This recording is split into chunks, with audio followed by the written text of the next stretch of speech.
Okay, so let's start by understanding exactly what the Green Deal is going to mean for customers and everyone in the market. So what is the Green Deal?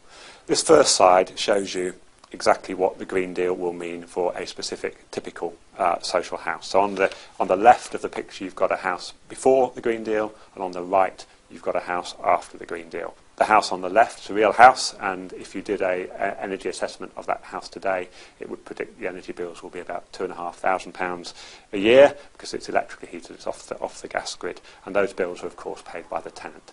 The core idea of the Green Deal is that at no upfront cost to the person in the building, you can invest in that building and turn it into the building on the right, which is heavily insulated now, and it's actually got a wood pellet stove and all sorts of other things.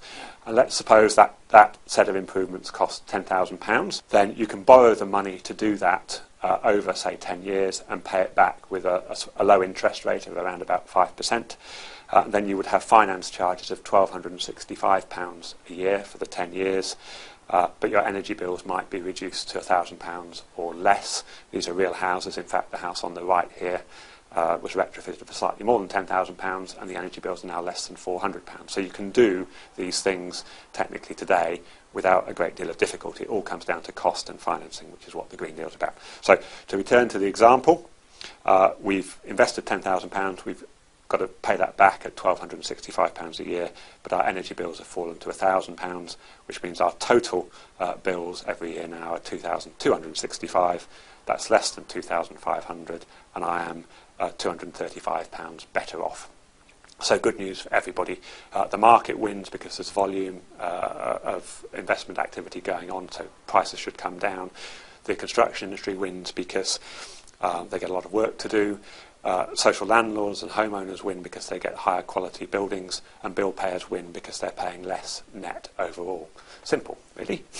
And that's the core idea of the Green Deal. No upfront money because it's paid back over that period of 10 years. Fundamental to the whole proposition is this idea of the golden rule, which is that the savings you make when you invest in these buildings are more than the finance charges. So that's why everyone's winning. That the person in the building is paying less afterwards than they are before, even though they put no money up front. There's then a whole range of principles and concepts which are about protecting the consumer. So measures have to be accredited measures from a list. The assessor has to be an accredited assessor, etc., etc., etc. And then there is another fundamental principle, which is that the payments can be collected from the meter rather than the person in the building, which means that if you borrow the £10,000 I was talking about earlier and you have the repayments every year and then you move house, those repayments stay with the building. They don't pass with you as a debt. Like if you borrowed money for a car, that debt would chase you wherever you went and you'd have to repay it. With the Green Deal, the debt stays with the building and the future occupier has to pay that money back. So those three things, the golden rule, consumer protection, and this idea of attaching the repayments to the meter, are the core of the Green Deal. It's important to make clear to everyone there is no new money for this. This isn't a grant scheme. It is a market mechanism. There is an associated grant scheme, but it's a different proposition, and that's the Energy Company Obligation, or ECO. And that's a fund of £1.3 billion a year, which will replace CESP and CERT, which have been subsidies for insulation and so on for the last 10 years or more. They were previously called the Energy Efficiency Commitment. So that's the big picture from DEC's point of view. If we then look at that, just make a few notes on it, really. The Green Deal is not a grant scheme, as I've just mentioned. The fundamental difference in legal terms is you can link the finance to the buildings, not the people. The golden rule, nice simple idea.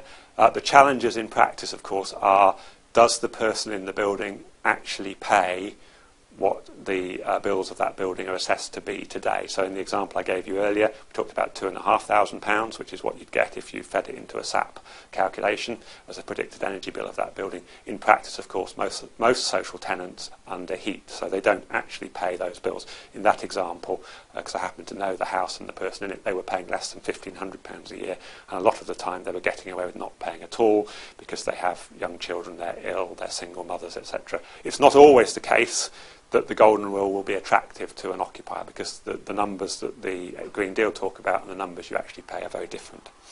So there's no guarantee you'll actually get the savings. It's all theoretical. It's all based on SAP energy performance certificate calculations. And because of that, in my view, there'll be a lot of bureaucracy and legal wrangles potentially around the Green Deal, because it will all be about, has it been assessed in the right way in the theory, and there will be a gap between the expectations of the person in the building, who quite rightly won't particularly want to engage with the theory. They will be involved in the reality of their own day-to-day life and how much they pay on their energy bills, and what the Green Deal is providing to them, which is all set out legally and based on theoretical calculations. So that gap will have to be covered, and there's an awful lot of learning going to be going on. So what's the timetable for the Green Deal? The consultation closed on the 18th of January, so early 2012. We should hear a little bit about the government's response, hopefully from March onwards, but they will be putting the legislation in place to actually finalise the Green Deal in the summer, so July time, and then the idea is the first Green Deals will actually come into place in October 2012. There's a lot of political will behind this. It was a very high-profile promise in the Conservative Party manifesto to provide this deal to people. You may recall it being £6,500 for every homeowner. It's moved a long way from that, but it's still very high-profile. So there's a strong commitment to make it happen by October. And then the energy company obligation comes into force from January 2013, because that's when the old schemes run out. So those are the key dates in the next 12 months.